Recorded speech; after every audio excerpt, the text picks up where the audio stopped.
The Butterfly Effect is a film that absolutely has to be discussed.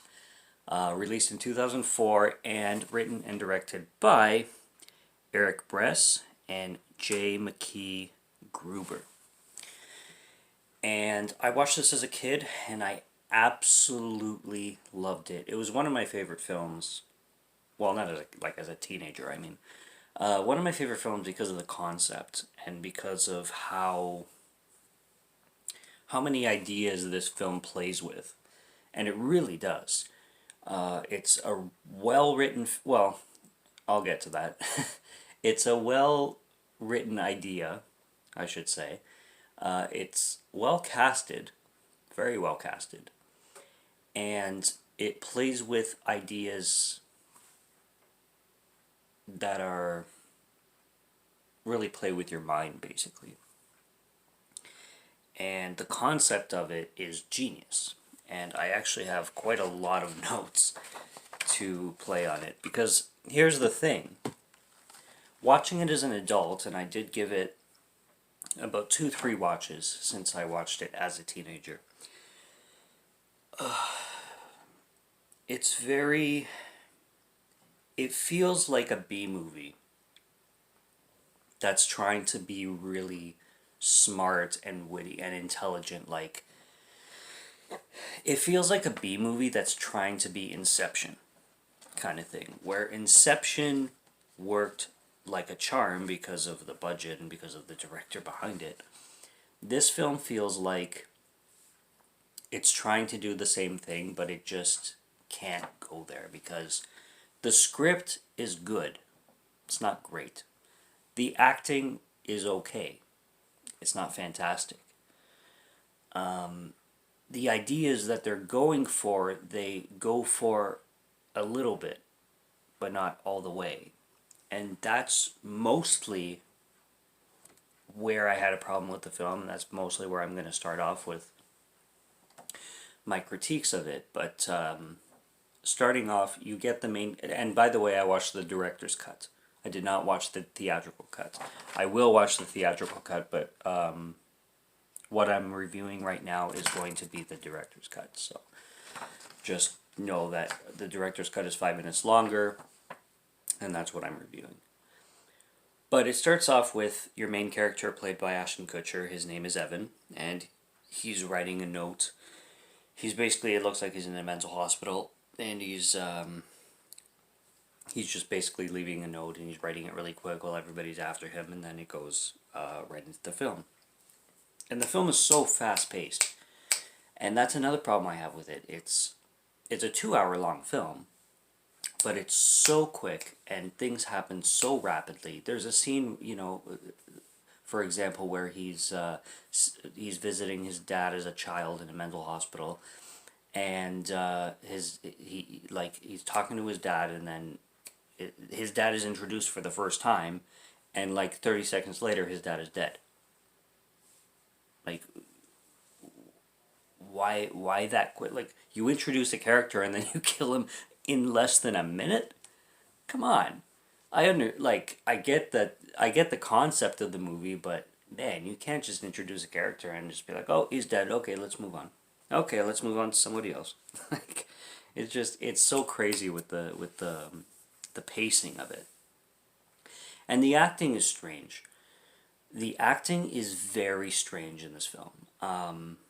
Just strange where I don't know if it was the direction or I don't know what it was, but the actors didn't, especially like with the mother character, it didn't seem natural.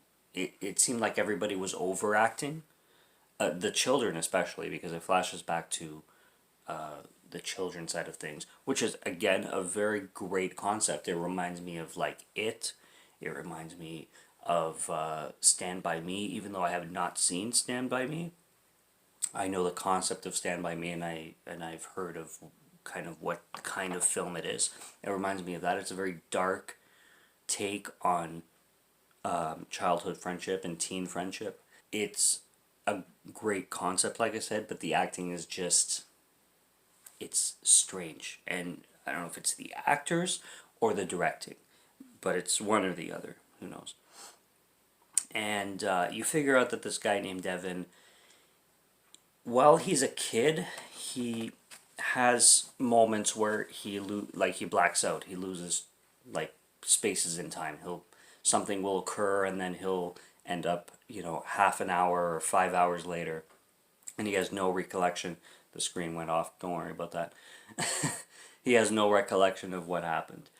And then as he grows to an adult, because the psychiatrists told him to basically write a journal anytime he has a blackout to kind of keep track of his memories to see if that helps. And as an adult, he realizes that he can basically travel back in time to the moments where he blacked out, to the moments where he doesn't remember what happened, and change it. But that's where you get the butterfly effect, because in the butterfly effect, if you change one little thing, it can change a multitude of things in the future. And again, I want to touch on that. They could have played that so much more. They could have dove into that so much more, but it feels like a film that they just scratched the surface on. Like, I loved it as a kid, or as a teen anyway, but as an adult, I'm just like, it's good, not great, kind of thing. Like, there's so much more you could have done with that idea. I mean, it's crazy, but there's dark elements to this film. There's dark elements involving, the kids, obviously with the bomb, obviously with the little girl and her father's relationship, and his ideas with her and her friend.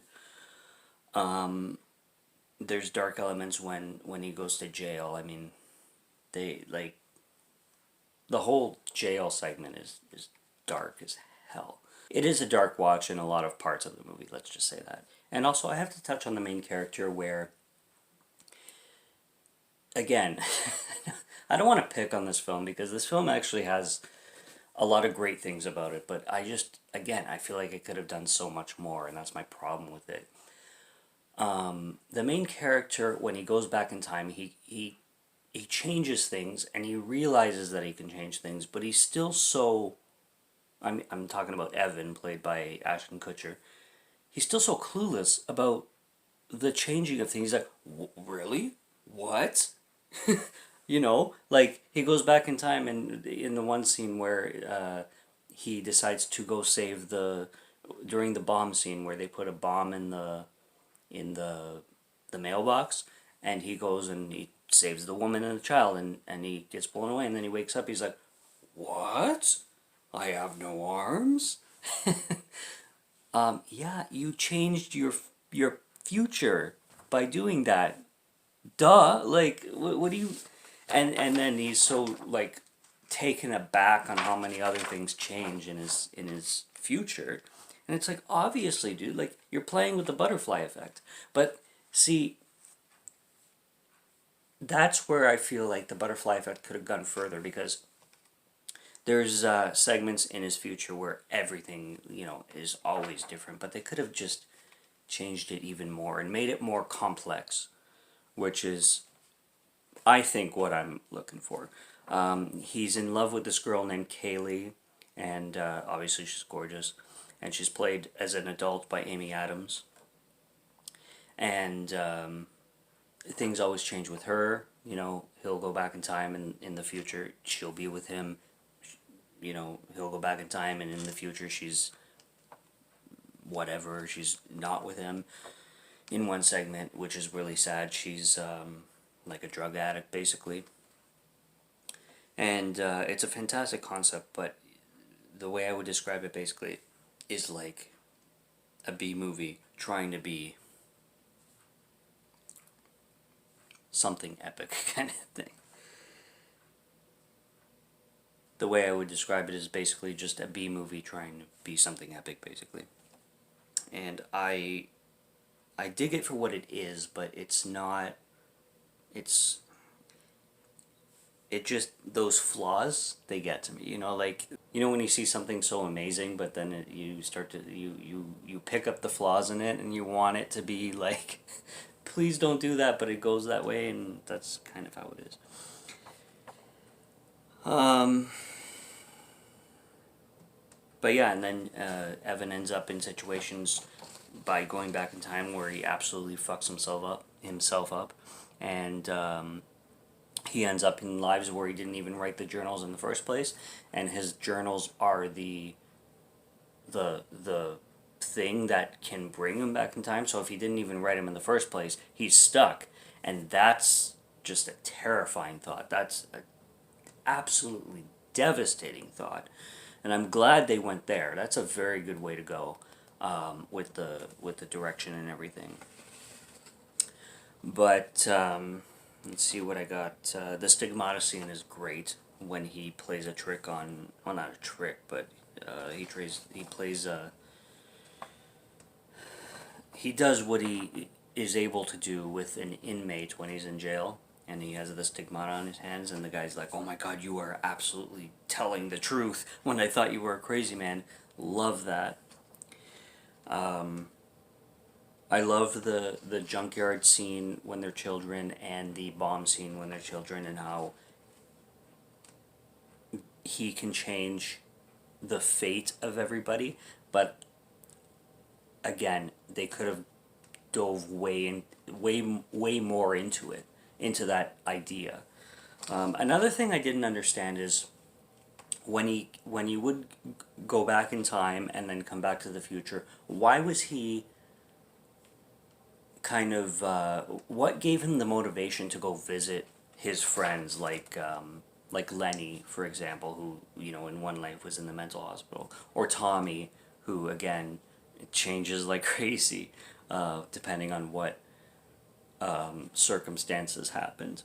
But what gave Evan the motivation to go visit them, or what didn't he understand? Like, it seems like the whole film he's going back in time, and then things are changing when he goes back into the future, but he never grasps the concept that he is changing things. He never grasps that concept. He's like, what's going on? Like, he never clues in.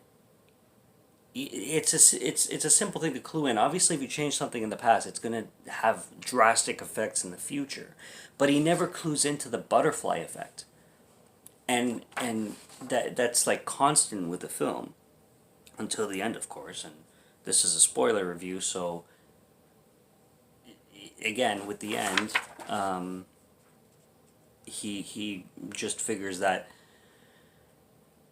it's like the world is better off just without him in it anyway, to mess up everything. So he decides to abort himself, you could say, in the womb. But there you go. He's messing up his mother's life. His mother had 2 miscarriages, which she is devastated about. So he just gave his mother a 3rd miscarriage, and she's going to have to live the rest of her life with that. So isn't he still fucking up someone's life? His own mother's? It's just, it's a film with such a great concept, but it's such a mess at the same time. There's just so much to it. When in the lifeline where Tommy is he's a good guy, Tommy is the villain in most of the lifelines, but when Tommy is the religious guy, he has the nerve to say that he, referring to Evan, saved the lady and the child. Sorry, he was the guy who saved the lady and the child when it was actually Evan. That was like, buddy, go fuck yourself. Go fuck yourself. You self-righteous prick. Go fuck yourself. Anyway, there's a lot of great moments in the film. In the timeline where the mother starts chain smoking, Evan is like, "You're not going to hurt anymore. I'm going to fix it." And I'm like, Evan, you're. First of all, even if you go back in time and fix everything, there's still that timeline where your mother is a chain smoker and dying of cancer. You can't erase that. It's that universe is not going to be erased. You can change another universe, but that universe still exists. Man, am I ranting about this film. Gosh darn. Oh my god, I it's a film that I'm very conflicted on. That's for sure. I like it, but it could have been done better. Like with better writing especially, with better directing probably it could have been done better. It's just it comes off as goofy. It comes off as rushed, and the acting is just goofy. It's I won't say it's a bad film. I do recommend it. But I think there's a reason why I loved it as a teenager, and I can see its flaws as an adult. But that's The Butterfly Effect. It stars Ashton Kutcher and Amy Smart, and it's good. I recommend it, like I said. But yeah, good good performances. I would say, like for those two. I mean, like Ashton Kutcher and Amy Smart. But it's just I don't know. It's corny in so many ways that I can't say it's fantastic. Like there's no way I can say this film is fantastic. That's all there is to it. But you know, it's one to check out. Like I'm just gonna end it with saying that it's a B movie trying to be Inception, or it's a B movie trying to be Christopher Nolan. There you go, and it doesn't hit the mark, but it's not horrible. So I'm gonna leave it at that. That's The Butterfly Effect. Go check it out if you want. I'm Morgan Film Fan. If you like hearing my voice, or if you like my reviews, please subscribe. And I'm always here to talk about films because films is definitely my favorite subject. So until next time, have a great one and cheers.